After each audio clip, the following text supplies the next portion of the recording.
the idea that doing a non-union show for a broadcast network in Los Angeles, the home of the International Alliance Television Studio Engineers, was, a declaration of war.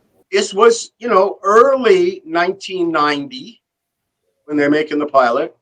And we had just come off a very contentious labor strike between the Writers Guild and management. And Barry Diller was the leader of management in that strike. He and Jeffrey Katzenberg, huge, towering figures.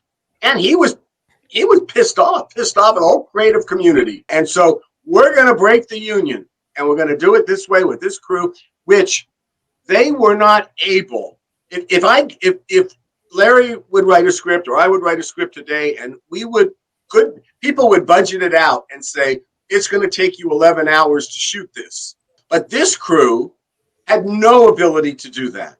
And we were lucky to have them come in just under 14 hours. We were able at that point to basically say, look, this is what it costs, and you won't get in trouble, and we can pay the non-union guys, and they'll be very happy. And indeed, it was rejected. And 2 days into the show, we get closed down, and it is the 6th episode. And the union is out there waiting for a vote. And ironically, or maybe this is a tell, the person who stands up and urges them to go on strike was Shannen Doherty.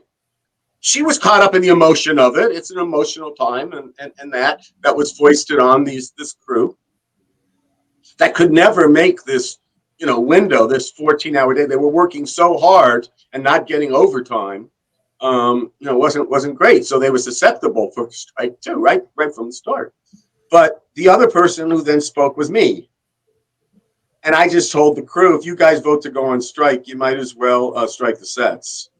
They'll cancel us. Our crew voted by one vote to stay in production. And at that point, we made a switch in line producer. A man named Paul Wagner joined the show, and we were in a different world.